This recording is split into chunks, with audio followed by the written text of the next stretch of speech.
Hola, ¿cómo va el 2024? ¿Os han caído muchos regalos? Espero que sí, y que de entre esos regalos hayan muchos libros. Y bueno, antes de comenzar con el tema del vídeo, quiero lanzar un mensaje de paz y amor. Este año, hermanas y hermanos, será el año en el que acabemos, por fin, con el reggaetón.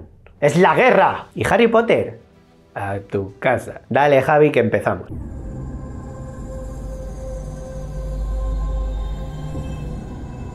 El Cuervo, o The Crow, de James O. Barr, una de mis obras favoritas de todos los tiempos. Un cómic que tenía muchas ganas de traer al canal, tanto por lo que significó para mí, como lo que significó para el momento y el contexto en el que surgió. Sí, es este cómic el que sirvió de referencia para que Alex Proyas hiciera esa película tan magnífica en la que por desgracia murió Brandon Lee. Un peliculón al que yo amo con locura, pero del que hablaré después porque ahora vamos a centrarnos en el cómic.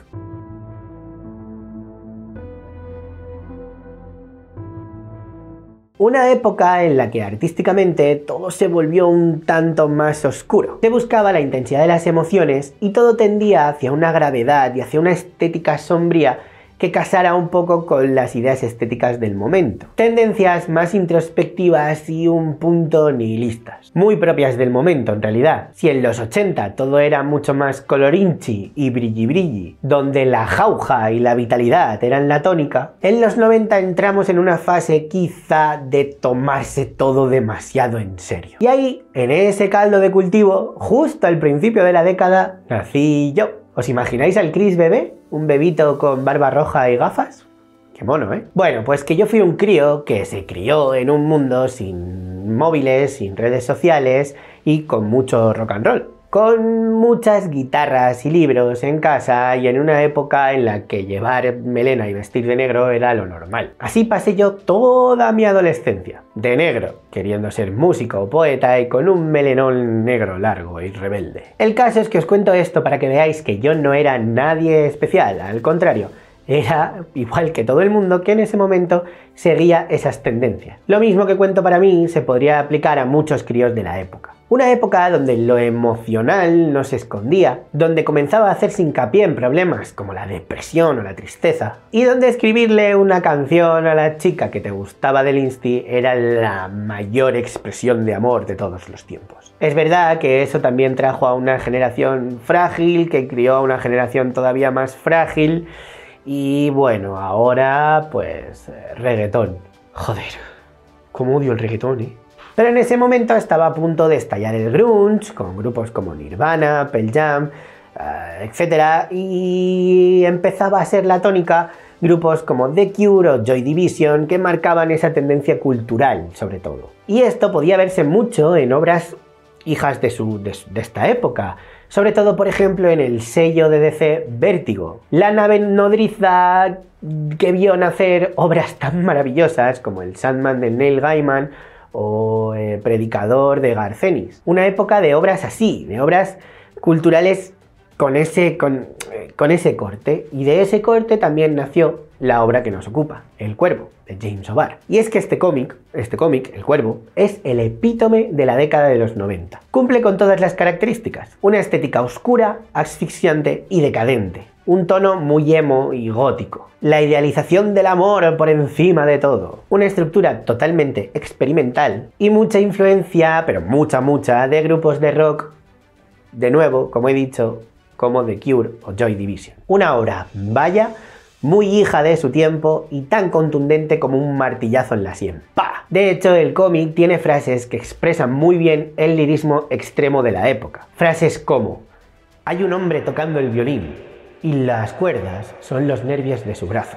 O como: giramos alrededor del sol, la luna gira alrededor de nosotros. No nos mata la muerte, nos mata el vértigo. Son frases cojonudas, ¿verdad? Pues así a montones, así.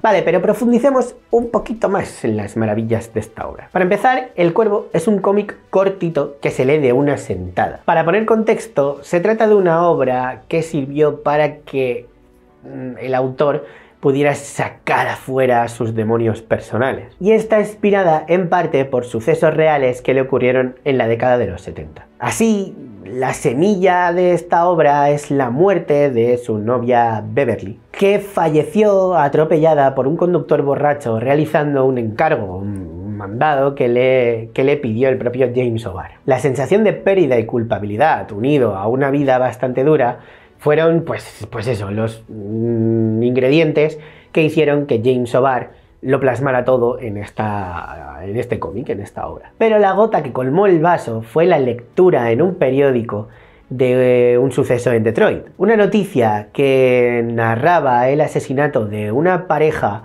a manos de un delincuente únicamente para robarle un anillo valorado en $20. Fue ahí cuando el bueno de James O'Barr decidió que tenía que gritar tan fuerte que se desgarrara por dentro. Y ese grito desgarrador terminó siendo el cómic de El Cuervo. Una historia de venganza de un fantasma revivido para asesinar a aquellos que lo mataron de forma tan cruel e injusta. Un cómic con un aspecto gráfico muy potente, que no excelente. A ver, aquí el dibujo no va a demostrar virtuosismo. Esto no es, por ejemplo, Alex Ross. Esto es una canción de rock and roll. Es un alarido. Por eso lo que prima es la expresividad. A veces el dibujo es feo, pero feo y grotesco. Y en otras es bonito, está cuidado y las líneas están bastante bien. Y no es que se le vaya la olla a James O'Barr, es que todo ese aspecto encaja con lo que se está contando en cada momento. Así las proporciones cambian de una viñeta a otra. A veces el protagonista tiene el pelo más largo, a veces más corto, a veces parece un monstruo deforme, otras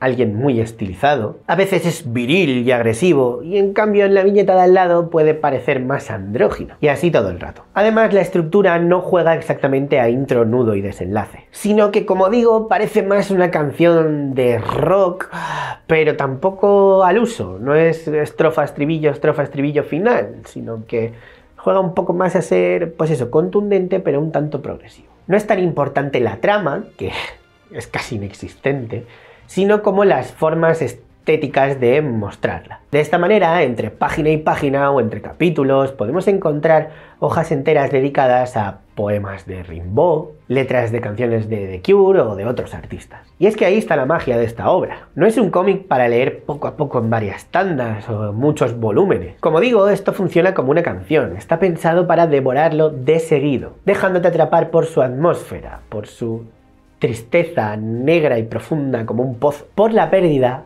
y el dolor, por las ganas de llorar incluso a veces. A ver, y hay que entender que sí, es una obra que hoy en día no puede ser interpretada con los ojos de la actualidad, o sea, de nuestro momento, de este 2024. Y es que, como he dicho antes, esto es muy hijo de su tiempo, es muy noventero. En ese sentido, es una obra que cuando la lees con 15, 16 o 17 años, tiene una fuerza arrolladora. Y pocas cosas podían igualarla, la verdad. La obra desprendía una tristeza muy potente, muy atrayente para el postadolescente que yo era en ese momento. Ese chico greñudo que iba por ahí mirando a las musarañas y escribiendo poemas horribles para entregárselos luego con vergüenza a la chica que le gustaba. Que solo escuchaba canciones de dolor y desamor, que leía Bukowski, Baudelaire y El Señor de los Anillos y las Dragonlance, y que veía Dragon Ball todas las tardes en la tele con un bocadillo de nocilla.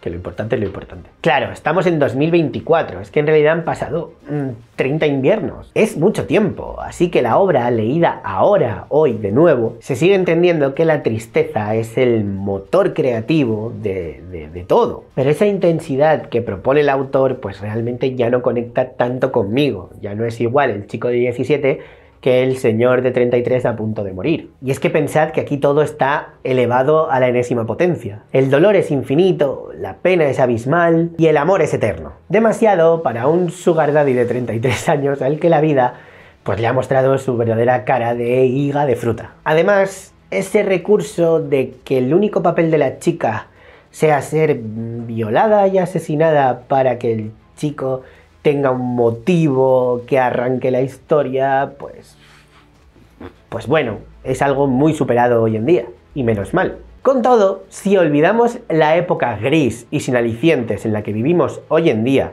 y vemos esta obra sin prejuicios de la actualidad y dejándonos llevar, encontraremos una verdadera obra de arte.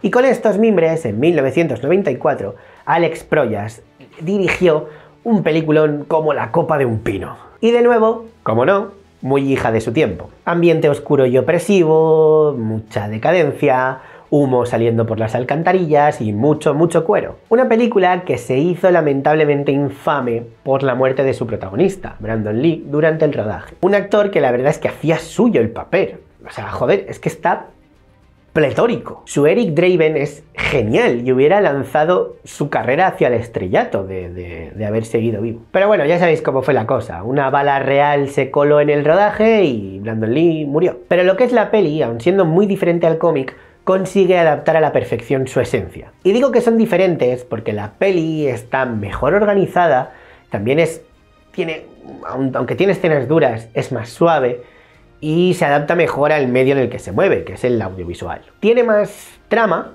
y tiene un aire de superhéroe oscuro a lo Spawn, con un villano final al que derrotar y con una especie de origen de superpoderes. El cómic pasa de todo eso. Es más visceral y bruto y va al trapo y ya está. Sin embargo, la peli es genial y el Eric Draven de la película me gusta más que el del cómic y creo que son dos obras que se complementan a la perfección. Si veis una, tenéis que leer la otra y al revés. Y bueno, que sí, que luego salieron más pelis, pero a cada cual más mala. Y hace poco se hablaba de un remake, primero con Luke Evans, luego creo que fue con Jason Momoa, y últimamente se hablaba de Bill Skarsgård, pero vete a saber, o sea, para mí, mejor que lo dejen como está. El Eric Draven de Brandon Lee es insuperable. Y El Cuervo es una peli que solo podía nacer y entenderse su concepción en los 90. Hoy en día podría salir un churro importante, o eso creo yo.